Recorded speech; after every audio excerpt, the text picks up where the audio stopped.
Hello दोस्तों, Aaradhya race academy के YouTube channel में आप सभी का स्वागत है। दोस्तों, आरपीएससी सेकंड ग्रेड शिक्षक भर्ती परीक्षा 2026 के नवीनतम पाठ्यक्रम के अनुसार फर्स्ट पेपर के लिए मॉडल पेपर की टेस्ट सीरीज है वो शुरू की गई थी, जिसमें अपने दोस्तों 16 मॉडल पेपर हैं वो कंप्लीट हो चुके हैं। आज अपना इसमें 17 नंबर का मॉडल पेपर है। दोस्तों, कुल 100 प्रश्न इसमें शामिल किए गए हैं और अगर आपने पिछले मॉडल पेपरों का अगर टेस्ट नहीं दिया है तो परीक्षा नजदीक है। ज्यादा से ज्यादा संख्या में आपको मॉडल पेपर का टेस्ट है वो देना है। आप प्लेलिस्ट में जाइए, वहां पे आपको फोल्डर मिल जाएगा।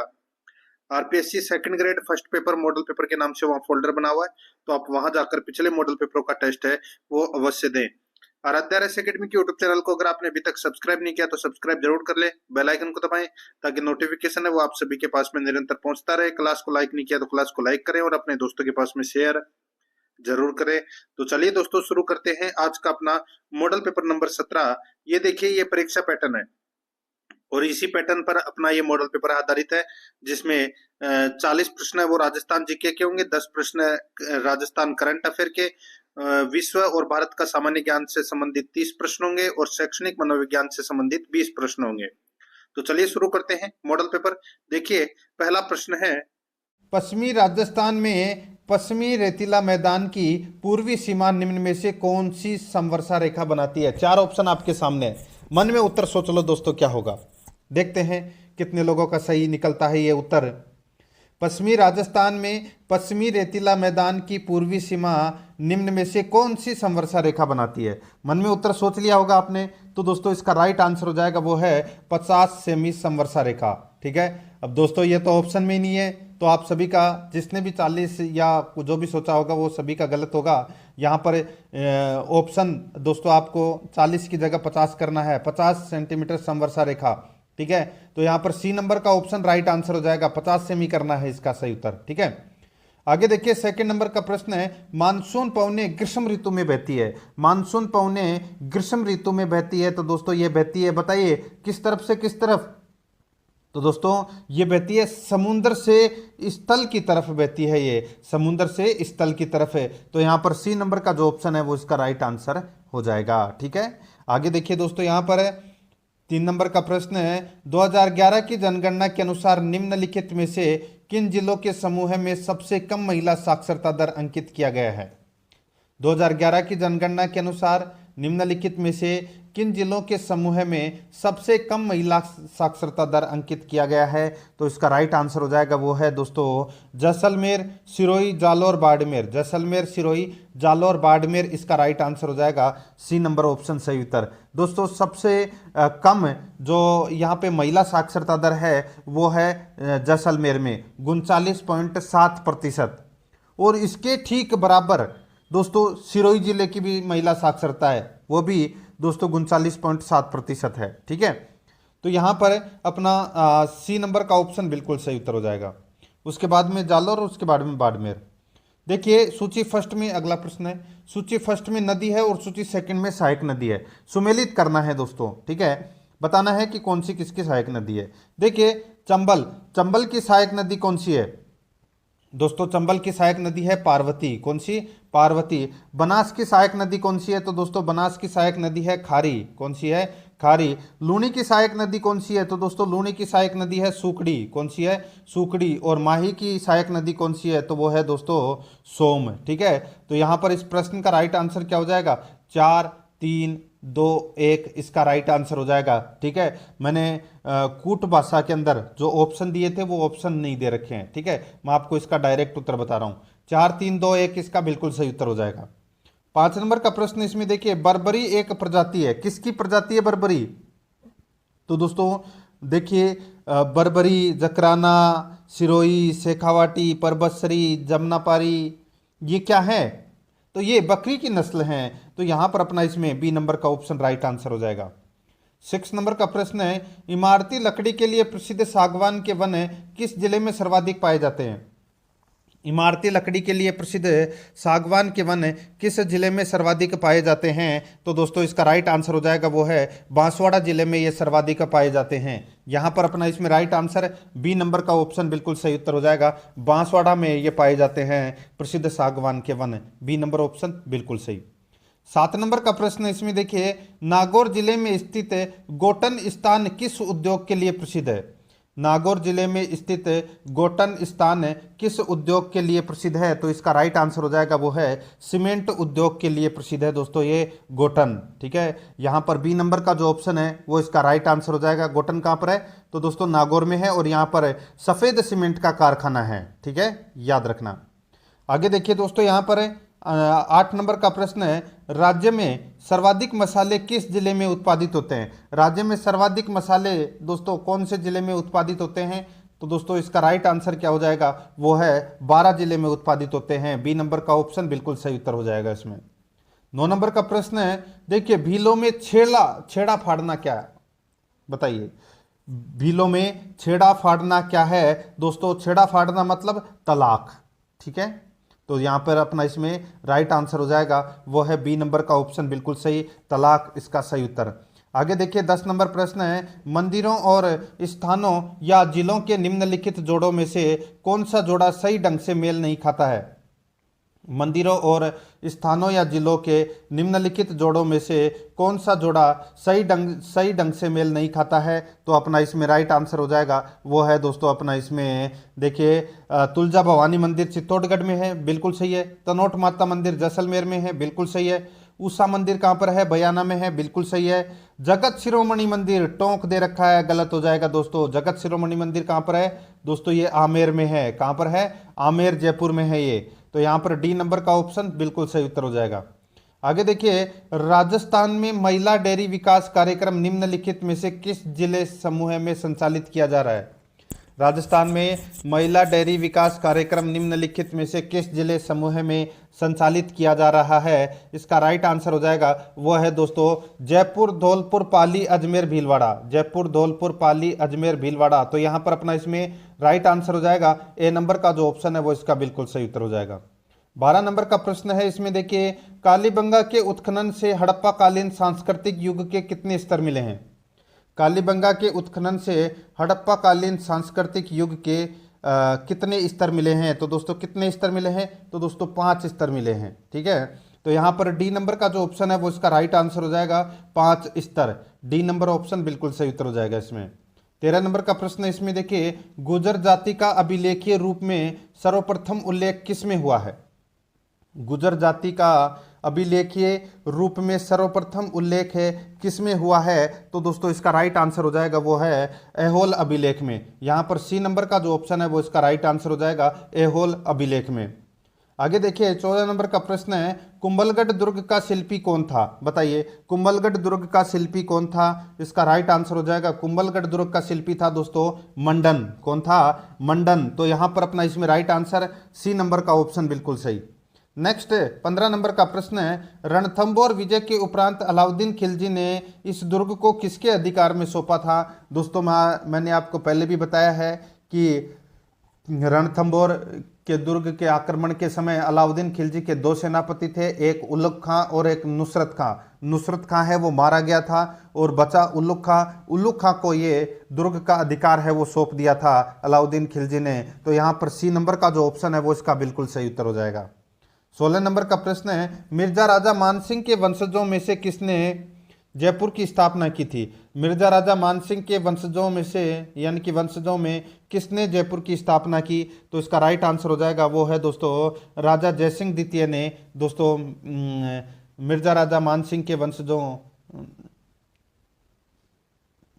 मिर्जा राजा जयसिंह ने दोस्तों जयपुर की स्थापना की थी। सीधा सा मैं आपको बता देता हूँ इसमें। ठीक है, तो यहाँ पर डी नंबर का जो ऑप्शन है वो इसका सही उत्तर हो जाएगा। और ये जयपुर की स्थापना कब हुई? आपको डेट तो याद ही होगी दोस्तों, 18 नवंबर 1727 को जयपुर की स्थापना हुई थी। राइट आंसर इसमें डी नंबर का ऑप्शन बिल्कुल सही उत्तर हो जाएगा। आगे देखिए, निम्न में से कौन विद्वान मिर्जा राजा मानसिंह का आश्रित कवि नहीं था? बताइए, निम्न में से कौन मिर्जा राजा मानसिंह का आश्रित कवि नहीं था? तो यहां पर आप देख सकते हैं दोस्तों, देखिए पुंडरीक, विठल, जगन्नाथ और मुरारीदास, ये तीनों दोस्तों राजा मानसिंह के दरबारी कवि थे, लेकिन बिहारी नहीं था। बिहारी दोस्तों आपने नाम तो सुना ही होगा, कवि बिहारी। ये दोस्तों इन्होंने एक ग्रंथ की रचना की थी, बिहारी सतसई ग्रंथ की रचना। ठीक है, और ये किसके दरबार में थे? तो ये मिर्जा राजा जयसिंह के दरबार में थे, मान सिंह के दरबार में नहीं थे। तो यहां पर इसमें बी नंबर का ऑप्शन राइट आंसर हो जाएगा। आगे देखिए 18 नंबर का प्रश्न है, निम्न में से प्रजामंडल व उनकी स्थापना का वर्ष से संबंधित कौन सा विकल्प सही नहीं है? निम्न में से प्रजामंडल व उनकी स्थापना का वर्ष से संबंधित कौन सा विकल्प सही नहीं है, वो अपने को यहाँ पर क्या करना है, बताना है। दोस्तों देखिए यहाँ पर देखिए जयपुर प्रजामंडल की स्थापना 1931 में, ठीक है। जोधपुर प्रजामंडल की स्थापना 1934 में, बिल्कुल सही है। बीकानेर प्रजामंडल की स्थापना 1936 में और भरतपुर प्रजामंडल की स्थापना 1938 में, ये भी बिल्कुल सही है। कोटा में देखिए कोटा प्रजामंडल की स्थापना 1931, ये गलत हो जाएगा दोस्तों। बूंदी प्रजामंडल की स्थापना दोस्तों 1931 में हुई थी और कोटा प्रजामंडल की स्थापना 1939 में हुई थी। अब यहाँ पर उल्टा दे रखा है, यहाँ पर होना चाहिए था कोटा प्रजामंडल का 1939 और बूंदी का होना चाहिए था 1931, ठीक है। तो यहाँ पर अपना सी नंबर का ऑप्शन राइट आंसर हो जाएगा, क्योंकि ये विकल्प है, ये सही नहीं है। धौलपुर प्रजामंडल की स्थापना 1938 में और करौली की भी 1938 में हुई थी। तो यहाँ पर अपना सी नंबर का ऑप्शन सही उत्तर हो जाएगा, क्योंकि ये विकल्प सही नहीं है। 19 नंबर प्रश्न है, देखिए साधु सीताराम दास निम्न राजस्थान के किस किसान आंदोलन से संबंधित थे? तो दोस्तों साधु सीताराम दास बताइए कौन से किसान आंदोलन से संबंधित थे? इसका राइट आंसर हो जाएगा ये बिजोलिया किसान आंदोलन से संबंधित थे दोस्तों ये, ठीक है। तो यहाँ पर अपना इसमें राइट आंसर डी नंबर का जो ऑप्शन है वो इसका बिल्कुल सही उत्तर हो जाएगा, ठीक है। आगे देखिए यहाँ पर 20 नंबर का प्रश्न है, 1857 की क्रांति के समय नियुक्त एजेंट से संबंधित कथन कौन सा कथन असुमेलित है? 1857 की क्रांति के समय नियुक्त एजेंट से संबंधित कौन सा कथन इसमें असुमेलित है, वो अपने को यहाँ पर बताना है, ठीक है। देखिए जयपुर का पॉलिटिकल एजेंट था दोस्तों विलियम ईडन, बिल्कुल सही है। जोधपुर का था दोस्तों मैकमोसन, ये भी बिल्कुल सही है। और उदयपुर का पॉलिटिकल एजेंट था कैप्टन सोवर्स, ये भी बिल्कुल सही है। अब यहाँ पे सिरोही का मॉरिसन दे रखा है दोस्तों, मॉरिसन है ये भरतपुर का पॉलिटिकल एजेंट था, ठीक है। मॉरिसन भरतपुर का पॉलिटिकल एजेंट था और सिरोही का जो दोस्तों पॉलिटिकल एजेंट था वो था दोस्तों जेडी हॉल, ठीक है। जेडी हॉल ये था सिरोही का पॉलिटिकल एजेंट, ठीक है। तो यहाँ पर अपना इसमें बी नंबर का ऑप्शन राइट आंसर हो जाएगा। 21 नंबर प्रश्न है, डाबी हत्याकांड 1923 का किस किसान आंदोलन से संबंध था? बताइए डाबी हत्याकांड 1923 का किस आंदोलन से संबंध था? तो दोस्तों इसका राइट आंसर हो जाएगा बूंदी किसान आंदोलन से इसका संबंध था। राइट आंसर हो जाएगा यहाँ पर, देखिए इसमें सही से टाइप नहीं हुआ है, ए नंबर का ऑप्शन कर लेना, बूंदी किसान आंदोलन से संबंधित था। यहाँ पर ए नंबर का ऑप्शन राइट आंसर हो जाएगा, ठीक है।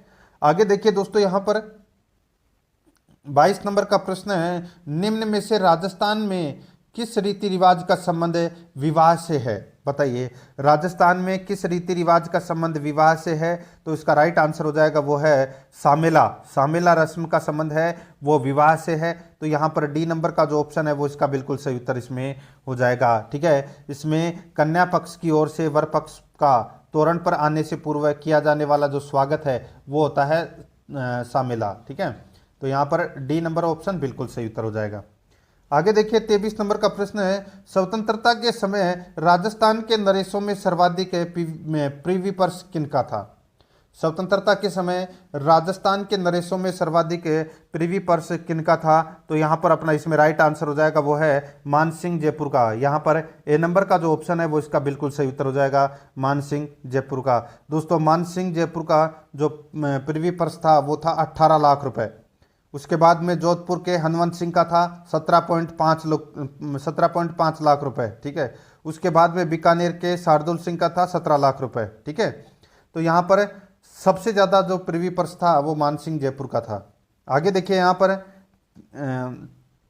24 नंबर का प्रश्न है, यहाँ पर देखिए कन्हैया ख्याल के मुख्य पात्र को क्या कहते थे? बताइए कन्हैया ख्याल के मुख्य पात्र को क्या कहते हैं? तो क्या कहते हैं उसको? बोलते हैं दोस्तों मीडिया। क्या बोलते हैं? मीडिया बोलते हैं उसे। तो यहाँ पर बी नंबर का ऑप्शन बिल्कुल सही उत्तर मीडिया बोलते हैं। यहाँ पर बी नंबर का ऑप्शन राइट आंसर हो जाएगा। आगे देखिए 28 नंबर का प्रश्न है, निम्न में से किस बोली पर मालवी का शक्तिशाली प्रभाव है? बताइए दोस्तों, निम्न में से किस बोली पर मालवी का शक्तिशाली प्रभाव है? तो यहां पर अपना इसमें राइट आंसर हो जाएगा, वो है वागड़ी बोली का। ठीक है, वागड़ी का। तो यहां पर अपना सी नंबर का ऑप्शन राइट आंसर हो जाएगा, वागड़ी बोली का। आगे देखिए 26 नंबर का प्रश्न है, सही युग में सुमेलित कीजिए। सही युग में अपने को यहाँ पर क्या करना है? सुमेलित करना है दोस्तों। इसमें देखिए जसनाथ जी का जो मंदिर है वो कहाँ पर है? दोस्तों जसनाथ जी का जो प्रमुख तीर्थ स्थल है वो है दोस्तों कतरियासर बीकानेर में। कौन सा है? कतरियासर बीकानेर में। शीतला माता का जो प्रमुख मंदिर है वो है दोस्तों चाकसू जयपुर में। कहाँ पर? चाकसू जयपुर में। जाम्बो जी का प्रमुख मंदिर है वो है दोस्तों कहाँ पर है? तो ये मुकाम नोखा बीकानेर। ठीक है। और जीण माता का जो मुख्य मंदिर है वो है दोस्तों रेवासा ग्राम सीकर में। तो यहाँ पर अपना राइट आंसर क्या हो जाएगा? वो हो जाएगा दोस्तों 4 2 3 1। 4 2 3 1 इसका राइट आंसर हो जाएगा। ठीक है, मैंने यहाँ पे कूट भाषा के ऑप्शन नहीं डाले हैं, डायरेक्ट उत्तर बता रहा हूँ। 4 2 3 1 इसका सही उत्तर हो जाएगा। आगे देखिए जाम्बोजी के अनुयायी किस रूप में जाने जाते हैं? जाम्बोजी के अनुयायी किस रूप में जाने जाते हैं? इसका राइट आंसर हो जाएगा, वो है दोस्तों बिश्नोई। बिश्नोई के रूप में जाने जाते हैं दोस्तों। यहाँ पर बी नंबर का ऑप्शन राइट आंसर इसमें हो जाएगा। आगे देखिए दोस्तों, यहाँ पर 28 नंबर का प्रश्न है, निम्नलिखित में से कौन सी राजस्थानी चित्रकला की विशेषता नहीं है? निम्नलिखित में से कौन सी राजस्थानी चित्रकला की विशेषता नहीं है? तो यहाँ पर इसका राइट आंसर हो जाएगा, वो है लोक जीवन के चित्रण का उपेक्षापूर्ण पर अभाव। लोक जीवन के चित्रण का उपेक्षापूर्ण अभाव ये दोस्तों राजस्थानी चित्रकला की विशेषता नहीं है। ठीक है, बाकी प्रकृति का बहुमुखी चित्रण बिल्कुल है, विषय वस्तु की विविधता ये भी है, श्रृंगार एवं भक्ति का सुंदर समन्वय ये भी है। यहाँ पर बी नंबर का जो ऑप्शन है वो इसका बिल्कुल सही उत्तर इसमें हो जाएगा। 29 नंबर का प्रश्न है, राजस्थान में 12वां ज्योतिर्लिंग कहाँ पर स्थित है? राजस्थान में 12वां ज्योतिर्लिंग कहाँ पर स्थित है? तो ये स्थित है दोस्तों सिवाड़ में। कहाँ पर है? सिवाड़ में स्थित है ये 12वां ज्योतिर्लिंग। यहाँ पर सी नंबर का ऑप्शन बिल्कुल सही उत्तर हो जाएगा, सिवाड़ में। ठीक है, सिवाड़ कहाँ पर है? तो दोस्तों ये सवाई माधोपुर में है। तो यहाँ पर सी नंबर ऑप्शन बिल्कुल सही। आगे देखिए निम्नलिखित में से कौन सा सुमेलित नहीं है? कौन सा इसमें सुमेलित नहीं है वो अपने को यहाँ पर क्या करना है? बताना है। ठीक है दोस्तों, देखिए एक तरफ रचना है, दूसरी तरफ लेखक है, तो दोस्तों बताना है यहाँ पर कौन सा इसमें सही सुमेलित नहीं है। देखिए बोल भारमली के रचनाकार यानी कि लेखक है दोस्तों, यहाँ पर यादवेंद्र शर्मा दे रखा है, जो कि इसमें गलत दे रखा है। दोस्तों बोल भारमली ये राजस्थानी भाषा के विख्यात साहित्यकार सत्य प्रकाश जोशी की ये एक काव्य रचना है। ठीक है, तो यहाँ पे सत्य प्रकाश जोशी होना चाहिए था, यादवेंद्र शर्मा इसमें गलत दे रखा है। बाकी पागी रचना के लेखक है चंद्र प्रकाश देवल, कोडमदे रचना के लेखक हैं मेघराज मुकुल, पग फेरो रचना के लेखक हैं मणि मधुकर। तो यहाँ पर इसमें ए नंबर ऑप्शन बिल्कुल सही उत्तर हो जाएगा। 31 नंबर का प्रश्न है, इसमें देखिए सूची फर्स्ट में कपड़े या गहने दे रखे हैं और सूची सेकंड में अन्य नाम या प्रकार दे रखा है। ठीक है दोस्तों, यहाँ पर देखिए सुमेलित करना है। ठीक है, देखिए अंगरखी। दोस्तों अंगरखी किसको बोलते हैं? तो यहाँ पर मैं आपको बताऊं, अंगरखी है वो इनमें भुगतरी। ठीक है, भुगतरी है उसको बोलते हैं अंगरखी। ताराभात, तो दोस्तों ताराभात की तो ओढ़नी होती है, ताराभात की तो ओढ़नी होती है। और फलिया किसको बोलते हैं? फलिया दोस्तों पगड़ी को बोलते हैं। ठीक है, तो यहाँ पर अपना इसमें राइट आंसर क्या हो जाएगा? वो हो जाएगा दोस्तों इसमें 3 1 2 इसका सही उत्तर हो जाएगा कूट भाषा में। ठीक है, आगे देखिए 3 1 2 इसमें भी सही से ये रहा 3 1 2, इसमें ये सी नंबर वाला ऑप्शन है ना, ये कर लीजिए। 3 1 2 इसका राइट आंसर हो जाएगा इसमें। आगे देखिए यहाँ पे पोत हाकर सरी आभूषण कहाँ पहना जाता है? पोत हाकर सरी आभूषण कहाँ पहना जाता है? तो दोस्तों ये गले में पहना जाता है ये आभूषण। यहाँ पर सी नंबर का ऑप्शन राइट आंसर हो जाएगा, गले में पहना जाता है ये आभूषण। ठीक है, आगे देखिए यहाँ पर 33 नंबर का प्रश्न है, राजस्थान में पंचायती राज के निम्नतम स्तर ग्राम पंचायत का कार्य है। राजस्थान के पंचायती राज के निम्नतम स्तर ग्राम पंचायत का कार्य है। तो दोस्तों वो कार्य कौन सा है? इसका सही उत्तर हो जाएगा, वो कार्य है दोस्तों इसमें जन्म मृत्यु एवं विवाह का पंजीकरण करना। जन्म, मृत्यु एवं विवाह का पंजीकरण करना, ये दोस्तों राजस्थान में पंचायती राज के निम्नतम स्तर यानी कि ग्राम पंचायत का कार्य है। यहाँ पर ए नंबर का जो ऑप्शन है वो इसका बिल्कुल सही उत्तर इसमें हो जाएगा। आगे देखिए 34 नंबर का प्रश्न है, सही युग्मों को सुमेलित कीजिए। दोस्तों सही युग्मों को अपने को यहाँ पर क्या करना है, सुमेलित करना है। दोस्तों यहाँ पर देखिए अपने को बताना है कि कौन सा नृत्य कौन सी जनजाति का है। ठीक है, देखिए नेजा नृत्य, नेजा नृत्य ये भील जनजाति का नृत्य है, बिल्कुल सही है। इंडोनी नृत्य है, ये कालबेलिया का नृत्य है, बिल्कुल सही है। तेरहताली नृत्य है, ये दोस्तों कामड़ जाति की महिलाओं द्वारा ये नृत्य किया जाता है। और वालर नृत्य है, ये गरासिया जनजाति का नृत्य है। तो यहाँ पर 1 2 4 3 अपना इसमें राइट आंसर हो जाएगा। 1 2 4 3 अपना इसमें सही उत्तर हो जाएगा। 35 नंबर का प्रश्न है, निम्न में से किस क्षेत्र में सीताबाड़ी का मेला आयोजित किया जाता है। बताइए किस क्षेत्र में सीताबाड़ी का मेला आयोजित किया जाता है। इसका सही उत्तर हो जाएगा वो है दोस्तों हाड़ौती में। यहाँ पर ए नंबर का ऑप्शन राइट आंसर हो जाएगा। हाड़ौती में ये आयोजित किया जाता है, ए नंबर ऑप्शन बिल्कुल सही। आगे देखिए राजस्थान में राज्य प्रशासन के विधिता प्रमुख है। राजस्थान में राज्य प्रशासन के विधिता प्रमुख हैं, तो वो कौन है। इसका सही उत्तर हो जाएगा वो है राज्य के राज्यपाल। यहाँ पर डी नंबर का जो ऑप्शन है वो इसका राइट आंसर हो जाएगा। दोस्तों राज्यपाल राज्य का संवैधानिक प्रधान तथा कार्यपालिका शक्ति का सर्वोच्च प्रधान होता है। तो यहाँ पर डी नंबर ऑप्शन बिल्कुल सही उत्तर हो जाएगा। 37 नंबर का प्रश्न है, इसमें देखिए राज्य को शासकीय कार्यों में सहायता एवं परामर्श देने के लिए मंत्री परिषद का प्रावधान किया गया है, जिसका मुखिया होता है। राज्यपाल को शासकीय कार्यों में सहायता एवं परामर्श देने के लिए मंत्री परिषद का प्रावधान किया गया है, जिसका मुखिया होता है। दोस्तों इसका मुखिया कौन होता है, तो ये होता है दोस्तों मुख्यमंत्री। तो यहाँ पर इसमें ए नंबर का ऑप्शन राइट आंसर हो जाएगा मुख्यमंत्री। आगे देखिए 38 नंबर का प्रश्न है, राजस्थान का विधानसभा कहाँ स्थित है। बताइए राजस्थान का विधानसभा, ये तो दोस्तों सभी को पता होगा। ये भी नहीं पता है राजस्थान का विधानसभा, ये तो सभी को पता है जयपुर में है। और जयपुर में कहाँ पर है, तो दोस्तों ये लाल कोठी में है। ठीक है, लाल कोठी जयपुर में है। डी नंबर का ऑप्शन बिल्कुल सही उत्तर हो जाएगा, इसमें याद रखना। ठीक है, आगे देखिए यहाँ पर है 39 नंबर का प्रश्न है। देखिए राज्यपाल अपने सविवेकी कृत्यों को छोड़कर अपने कर्तव्यों का निर्वहन की सहायता और सलाह से करेगा।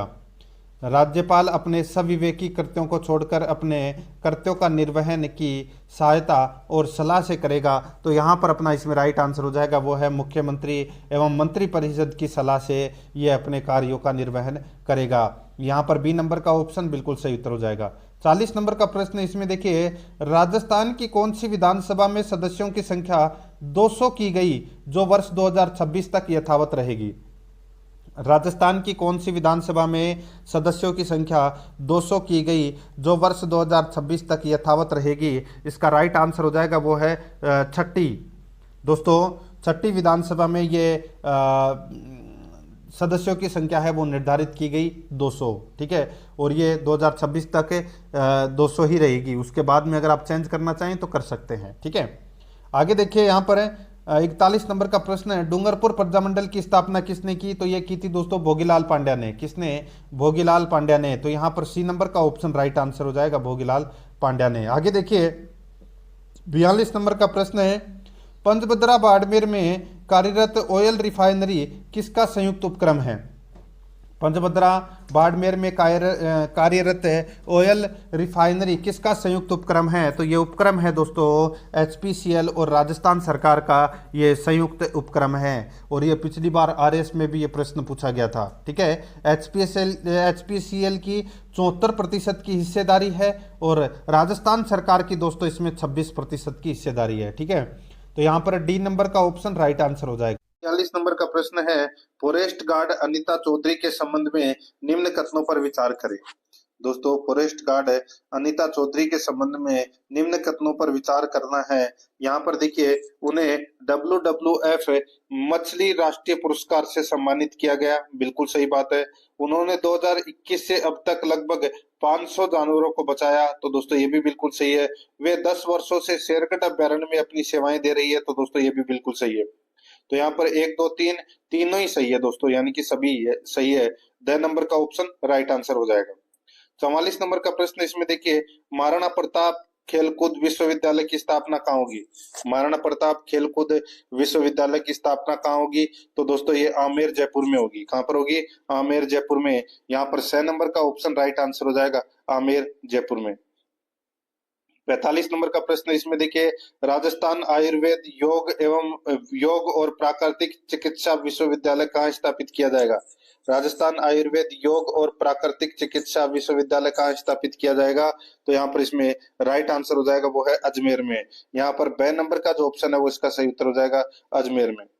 46 नंबर का प्रश्न है, राष्ट्रीय महिला आयोग के अध्यक्ष कौन है? बताइए, राष्ट्रीय महिला आयोग के अध्यक्ष कौन है? तो दोस्तों वो है विजया राहटकर।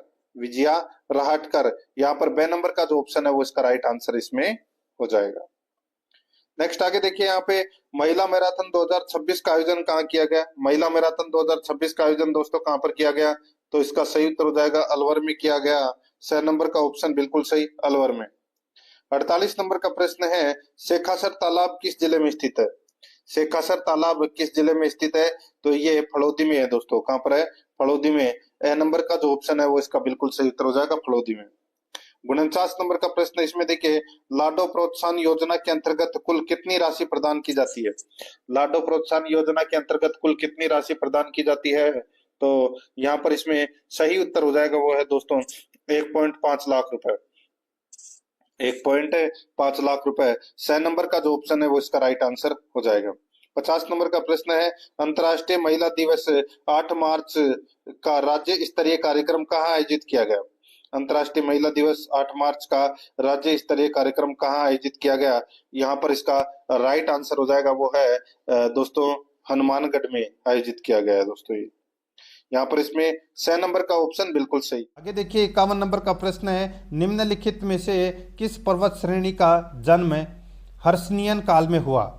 निम्नलिखित में से किस पर्वत श्रेणी का जन्म हर्षणीयन काल में हुआ? तो यहाँ पर इसमें राइट आंसर हो जाएगा वो है यूराल पर्वत श्रेणी। यहाँ पर डी नंबर का जो ऑप्शन है वो इसका बिल्कुल सही उत्तर हो जाएगा, यूराल पर्वत श्रेणी। ठीक है, डी नंबर ऑप्शन इसका बिल्कुल सही उत्तर हो जाएगा। ठीक है, याद रखना। आगे देखिए, यहाँ पर दक्षिणी चीन सागर किस महासागर का सीमांत सागर है? दक्षिणी चीन सागर किस महासागर का सीमांत सागर है? तो यह है दोस्तों उत्तरी प्रशांत का। यहाँ पर ए नंबर का ऑप्शन राइट आंसर हो जाएगा, उत्तरी प्रशांत का।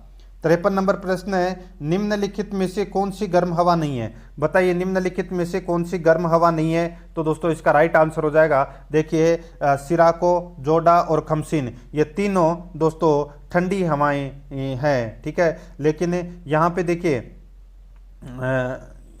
गर्म हवा नहीं है। ठीक है, गर्म हवा नहीं है, सॉरी, ये देखिए ये ठंडी हवा है, ये सिराको, जोडा और खमसिन। ठीक है, ये तीनों दोस्तों ठंडी हवा है। क्या है? ठंडी हवा है। ये बोरा है, ये दोस्तों यूगोस्लाविया के एड्रियाटिक तट पर चलने वाली ये ठंडी हवा है, उसको बोरा बोलते हैं। ठीक है, तो यहाँ पर अपना इसमें राइट आंसर डी नंबर का ऑप्शन हो जाएगा, ये ठंडी है। बाकी सिराको, जोडा और खमसिन ये तीनों दोस्तों गर्म हवा है। ठीक है, तो यहाँ पर अपना डी नंबर का ऑप्शन राइट आंसर हो जाएगा।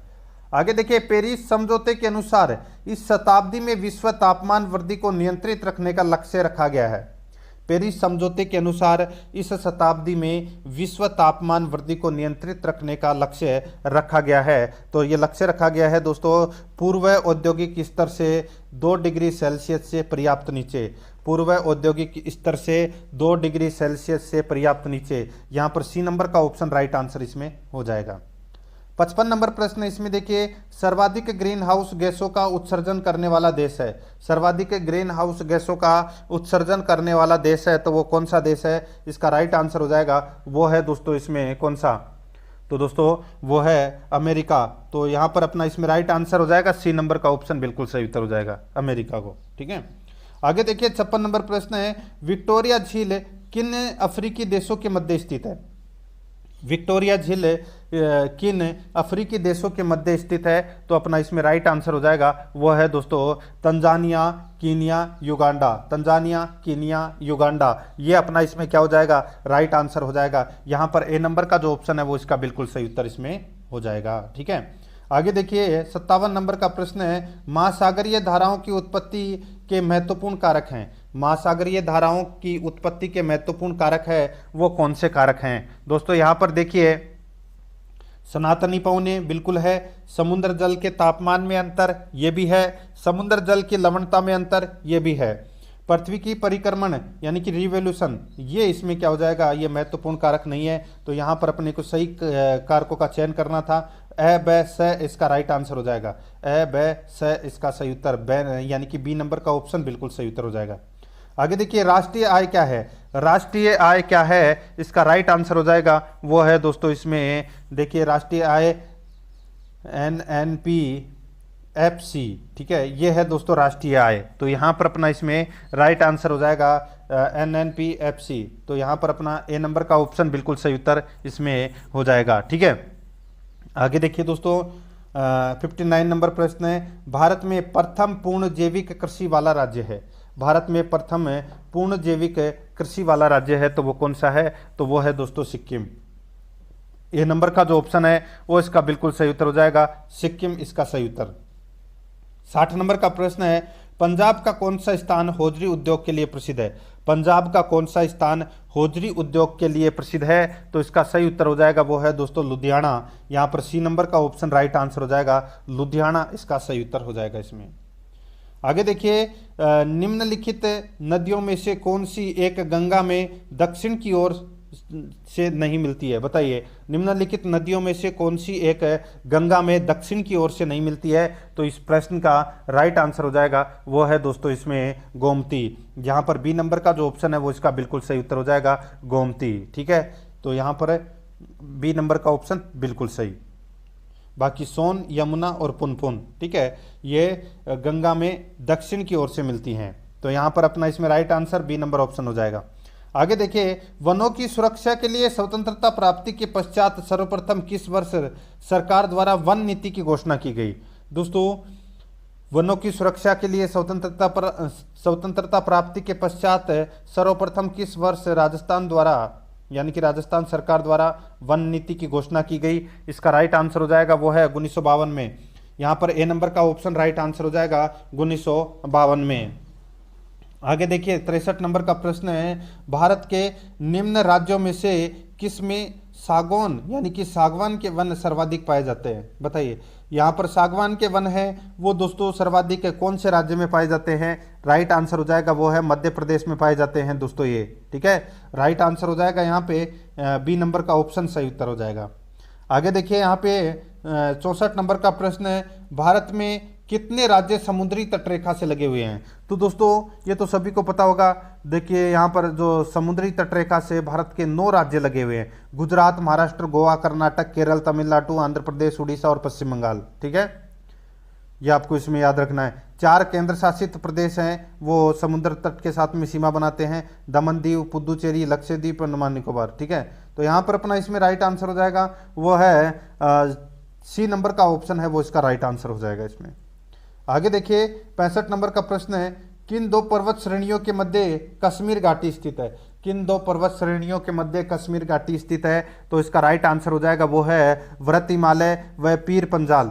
व्रत हिमालय व पीर पंजाल के मध्य ये कश्मीर घाटी स्थित है। यहाँ पर बी नंबर का जो ऑप्शन है वो इसका बिल्कुल सही उत्तर हो जाएगा। ठीक है, आगे देखिए 66 नंबर का प्रश्न है, भारत में सर्वाधिक वर्षा प्राप्त करने वाले क्षेत्र कौन से हैं? भारत में सर्वाधिक वर्षा प्राप्त करने वाले क्षेत्र कौन से हैं? तो इसका राइट आंसर हो जाएगा, बताइए, भारत में सर्वाधिक वर्षा प्राप्त करने वाले क्षेत्र कौन से हैं? तो इसका बिल्कुल सही उत्तर हो जाएगा वो है दोस्तों, देखिए यहाँ पे ऑप्शन में दे रखा है पश्चिमी घाट, पूर्वी हिमालय और मेघालय, ये तीनों ही दोस्तों वर्षा प्राप्त करने वाले क्षेत्र हैं। ठीक है, तो यहाँ पर अपना इसमें राइट आंसर हो जाएगा 1, 2, 3 यानी कि डी नंबर का ऑप्शन बिल्कुल सही।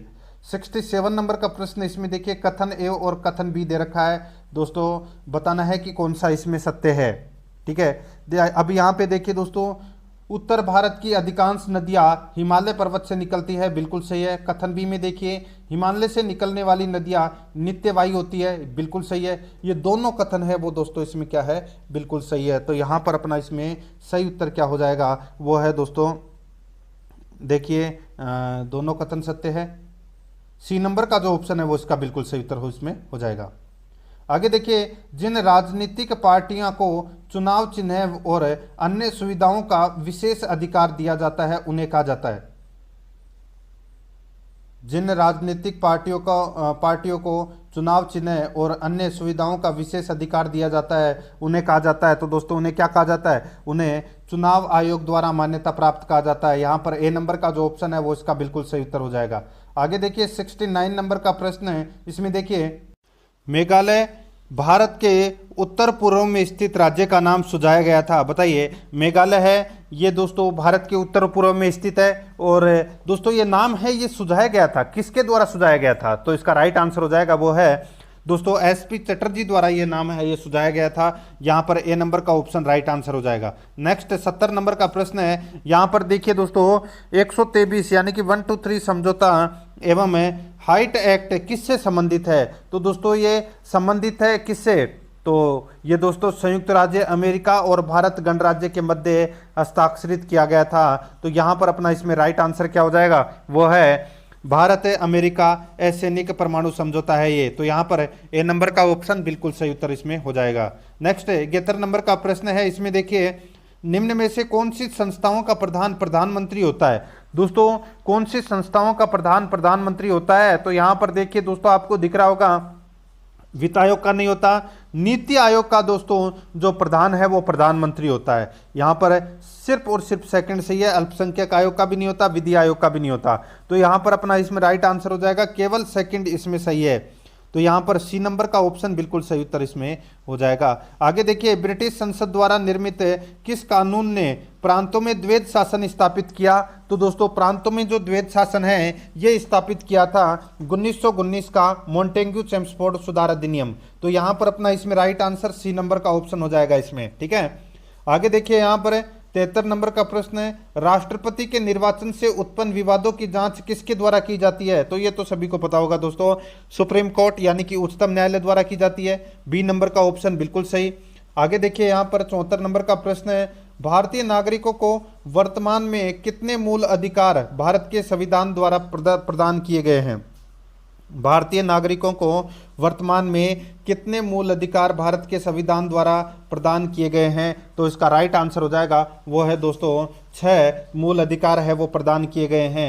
यहाँ पर बी नंबर का ऑप्शन राइट आंसर हो जाएगा। वो 6 कौन कौन से हैं, समानता या समता का अधिकार, स्वतंत्रता का अधिकार, शोषण के विरुद्ध अधिकार, धार्मिक स्वतंत्रता का अधिकार, संस्कृति एवं शिक्षा संबंधी अधिकार और संवैधानिक उपचारों का अधिकार। तो यहाँ पर अपना इसमें right answer B number option बिल्कुल सही उत्तर हो जाएगा।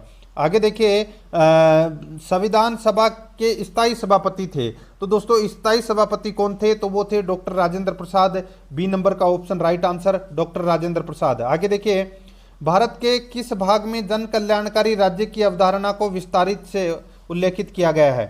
संविधान के किस भाग में जन कल्याणकारी राज्य की अवधारणा को विस्तार से उल्लेखित किया गया है, इसका राइट आंसर हो जाएगा वो है दोस्तों इसमें राज्य के नीति निर्देशक तत्व है। यहाँ पर बी नंबर का जो ऑप्शन है वो इसका बिल्कुल सही उत्तर इसमें हो जाएगा, ठीक है। अनुच्छेद 36 से 51 तक नीति निर्देशक तत्वों का उल्लेख किया गया है। आगे देखिए, भारत के संविधान के किस अनुच्छेद के अंतर्गत राष्ट्रपति का चुनाव होता है। राष्ट्रपति का चुनाव होता है दोस्तों अनुच्छेद 54 के अंतर्गत। यहाँ पर बी नंबर का जो ऑप्शन है वो इसका बिल्कुल सही उत्तर हो जाएगा, अनुच्छेद 54 के अंतर्गत। आगे देखिए, संसद की शक्ति द्वारा संविधान एवं प्रक्रिया को संशोधित करने संबंधी अनुच्छेद है। संसद की शक्ति द्वारा संशोधन एवं प्रक्रिया को संशोधित करने संबंधी अनुच्छेद है, तो इसका राइट आंसर हो जाएगा वो है दोस्तों अपना इसमें कौन सा, तो वो है अनुच्छेद 368 है। यहाँ पर डी नंबर का ऑप्शन राइट आंसर हो जाएगा, अनुच्छेद 368 है। 79 नंबर प्रश्न इसमें देखिए, कृषि अनुसंधान और शिक्षा विभाग डेयर ने वर्ष 2021-22 में बागवानी फसलों की बायो फोर्टिफाइड और तनाव सहनशील किस्मों सहित कितनी विशेष किस्में विकसित की है। कृषि अनुसंधान और शिक्षा विभाग डेयर ने वर्ष 2021-22 में बागवानी फसलों की बायो फोर्टिफाइड और तनाव सहनशील किस्मों सहित कितनी विशेष किस्में विकसित की है, तो इसका राइट आंसर हो जाएगा वो है दोस्तों इसमें 35 किस्में। डी नंबर का ऑप्शन राइट आंसर हो जाएगा 35 किस्में। आगे देखिए, अर्थव्यवस्था के द्वितीय क्षेत्र में सम्मिलित हैं, अर्थव्यवस्था के द्वितीय क्षेत्र में सम्मिलित हैं, तो इसका सही उत्तर हो जाएगा वो है दोस्तों विनिर्माण। यहाँ पर ए नंबर का ऑप्शन राइट आंसर हो जाएगा विनिर्माण, इसका सही उत्तर। आगे देखिए 81 नंबर का प्रश्न है, विनय परीक्षण का उद्देश्य था, विनय परीक्षण का उद्देश्य था तो कौन सा था बताइए दोस्तों। इसमें देखिए विनय परीक्षण का उद्देश्य वैसे बच्चों की पहचान करना जो सामान्य वर्ग के शिक्षण से फायदा नहीं उठा पाते। ठीक है, विनय परीक्षण का उद्देश्य क्या था, वैसे बच्चों की पहचान करना जो सामान्य वर्ग के शिक्षण से फायदा नहीं उठा पाते हैं, तो इसका राइट आंसर हो जाएगा सी नंबर का ऑप्शन सही उत्तर। शिक्षा मनोविज्ञान से संबंधित 20 प्रश्न आएंगे परीक्षा में और 81 से लेकर और 100 तक अपन शिक्षा मनोविज्ञान के प्रश्न यहाँ पे पढ़ रहे हैं। आगे देखिए, एक 6 साल की लड़की की मानसिक आयु 7.5 साल है, उसकी बुद्धि लब्धि क्या होगी दोस्तों, उसकी बुद्धि लब्धि है वो क्या होगी, तो बुद्धि लब्धि ज्ञात करने का सूत्र क्या है, मानसिक आयु बटे वास्तविक आयु। मानसिक आयु कितनी है 7.5 और वास्तविक आयु कितनी है 6 × 100, इसको काट लीजिए, सीधा सा आपके पास में राइट आंसर आ जाएगा। 7.5 को 100 से मल्टीप्लाई करेंगे तो कितना हो जाएंगे 750, और 750 में आप 6 का भाग दीजिए तो आपका राइट आंसर निकल के आ जाएगा 125। 125 बुद्धि लब्धि होगा दोस्तों, बी नंबर ऑप्शन बिल्कुल सही। आगे देखिए, सांवेगिक बुद्धि को मापने के लिए सांवेगिक लब्धि पद का प्रतिपादन किसके द्वारा किया गया था। सांवेगिक बुद्धि को मापने के लिए सांवेगिक लब्धि पद का प्रतिपादन किसके द्वारा किया गया था, तो ये किया गया था दोस्तों बार आन के द्वारा। तो यहाँ पर अपना सी नंबर का ऑप्शन राइट आंसर हो जाएगा बार आन के द्वारा, सी नंबर ऑप्शन सही। आगे देखिए 84 नंबर का प्रश्न है, बुद्धि विकास की निम्नलिखित अवस्थाओं का सही क्रम क्या है। बौद्धिक विकास की निम्नलिखित अवस्थाओं का सही क्रम क्या है, तो दोस्तों वो सही क्रम है वो है, यहाँ पर देखिए मैं बता रहा हूँ सही क्रम, संवेदीपेशीय, प्राक संक्रियात्मक, औपचारिक संक्रियात्मक, मूर्त संक्रियात्मक। तो यहाँ पर सी नंबर का ऑप्शन है वो अपना इसमें राइट आंसर हो जाएगा। ठीक है, तो आगे देखिए यहाँ पर शिक्षण विधियों एवं शिक्षण नीतियों में अंतर होता है, तो दोस्तों इनमें अंतर होता है किसका, उद्देश्यों का अंतर होता है दोस्तों, C number option right answer, उद्देश्यों का अंतर होता है। 86 नंबर प्रश्न है, पूर्व संक्रियात्मक अवस्था का बालक दौड़ते हुए सड़क पर गिर जाता है और कहता है कि सड़क ने उसे धक्का दे दिया, यह निम्नांकित में से किस विशेषता को दर्शाता है। पूर्व संक्रियात्मक अवस्था का बालक दौड़ते हुए सड़क पर गिर जाता है और कहता है कि सड़क ने उसे धक्का दे दिया, यह निम्नांकित में से किस विशेषता को दर्शाता है। इसका राइट आंसर हो जाएगा वो है आत्मकेंद्रण, यहाँ पर ए नंबर का ऑप्शन राइट आंसर हो जाएगा आत्मकेंद्रण। नेक्स्ट आगे देखिए, मनोविज्ञान ने सर्वप्रथम अपनी आत्मा का त्याग किया, फिर मन का त्याग किया, फिर चेतना का त्याग किया और आज मनोविज्ञान व्यवहार की विधि को स्वीकार करता है, यह कथन निम्न में से किसका है बताइए।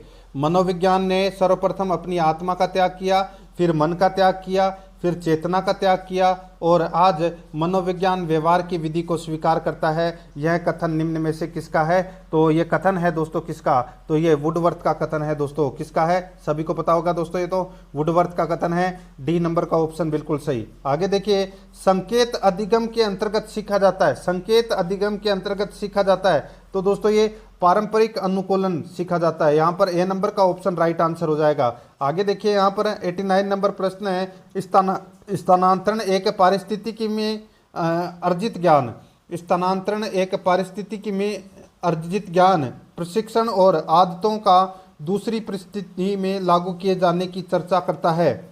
स्थानांतरण एक परिस्थिति में अर्जित ज्ञान, ठीक है, स्थानांतरण एक परिस्थिति में अर्जित ज्ञान, प्रशिक्षण और आदतों का दूसरी परिस्थिति में लागू किए जाने की चर्चा करता है। अधिगम स्थानांतरण की उपयुक्त परिभाषा किसके द्वारा दी गई है, ये परिभाषा दी गई है दोस्तों सोरेनसन के द्वारा, यहाँ पर बी नंबर का ऑप्शन राइट आंसर हो जाएगा सोरेनसन के द्वारा।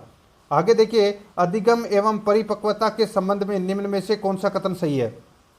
अधिगम एवं परिपक्वता के संबंध में निम्न में से कौन सा कथन सही है, तो दोस्तों वो कथन है वो है, यदि मानव विकास केवल परिपक्वता से होता तो मनुष्य केवल निम्नतम तक ही सीमित रह जाते। यदि मानव विकास केवल परिपक्वता से होता तो मनुष्य केवल निम्नतम तक ही सीमित रह जाते। तो यहाँ पर ए नंबर का ऑप्शन राइट आंसर इसमें हो जाएगा। आगे देखिए 91 नंबर का प्रश्न है, किस मनोवैज्ञानिक ने शिक्षा प्रणाली में शिक्षा को बालोद्यान का कुशल माली कहा है? किस मनोवैज्ञानिक ने शिक्षा प्रणाली में शिक्षा को बालोद्यान का कुशल माली कहा है? इसका राइट आंसर हो जाएगा दोस्तों, ये कहा है किसने बताइए? तो ये फ्रोबेल ने कहा है। किसने? फ्रोबेल ने। राइट आंसर हो जाएगा इसमें बी नंबर ऑप्शन बिल्कुल सही। आगे देखिए, व्यक्तित्व के शरीर रचना सिद्धांत के प्रतिपादक माने जाते हैं तो कौन माने जाते हैं? दोस्तों वो माने जाते हैं शेल्डन। यहाँ पर बी नंबर का ऑप्शन राइट आंसर, शेल्डन माने जाते हैं।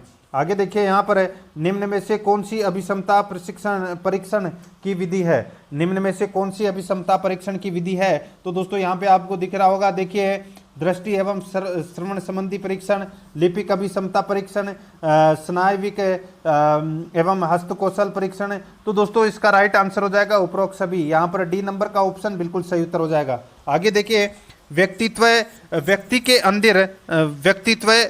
के अंदर उन मनोशारीरिक गुणों का गत्यात्मक संगठन है जो वातावरण के साथ उसका अनूठा समायोजन स्थापित करता है। यह परिभाषा किसके द्वारा दी गई?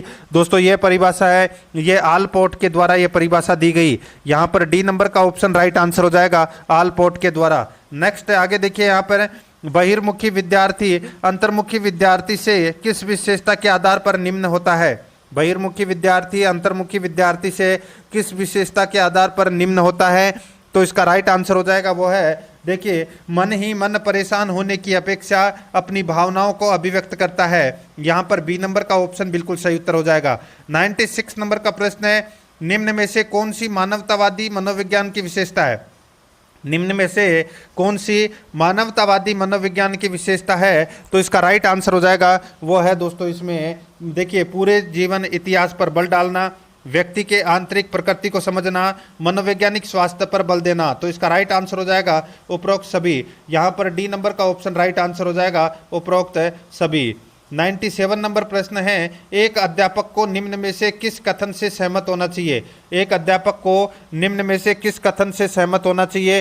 तो इसका राइट आंसर हो जाएगा, वो है, बाह्य अभिप्रेरणा तब होती है जब अधिगमकर्ता बाह्य पुरस्कार प्राप्त करने के लिए कार्य करते हैं। यहाँ पर बी नंबर का ऑप्शन बिल्कुल सही उत्तर इसमें हो जाएगा। 98 नंबर प्रश्न, इसमें देखिए, गिलफोर्ड ने अभिसारी चिंतन पद का प्रयोग किसके समान अर्थ में किया है? गिलफोर्ड ने अभिसारी चिंतन पद का प्रयोग किसके समान अर्थ में किया है? तो इसका राइट आंसर हो जाएगा, वो है, सृजनात्मकता के। तो यहाँ पर बी नंबर का ऑप्शन राइट आंसर हो जाएगा, सृजनात्मकता के। आगे देखिए, 99 नंबर प्रश्न है, अधिगम निर्योग्यता का लक्षण है। अधिगम निर्योग्यता का लक्षण है तो वो कौन सा है? वो है दोस्तों अवधान संबंधी बाधा या विकार। सी नंबर का जो ऑप्शन है वो इसका बिल्कुल सही उत्तर हो जाएगा। आगे देखिए, 100 नंबर का प्रश्न है, निम्न में से सकारात्मक अभिप्रेरणा का उदाहरण है। सकारात्मक अभिप्रेरणा का उदाहरण है तो वो कौन सा है? तो वो है दोस्तों प्रोत्साहन है। यहाँ पर डी नंबर का जो ऑप्शन है वो इसका बिल्कुल सही उत्तर इसमें हो जाएगा। तो दोस्तों पेपर आपको कैसा लगा कमेंट में जरूर बताएं, और अगर आपने पिछले मॉडल पेपर नहीं देखे हैं तो वो जरूर देखें, और आराध्या RS एकेडमी के यूट्यूब चैनल को सब्सक्राइब जरूर करें, बेल आइकन को दबाएं, वीडियो को लाइक और अपने दोस्तों के पास में शेयर जरूर करें। मिलते हैं दोस्तों नेक्स्ट वीडियो में। जय हिंद, जय भारत।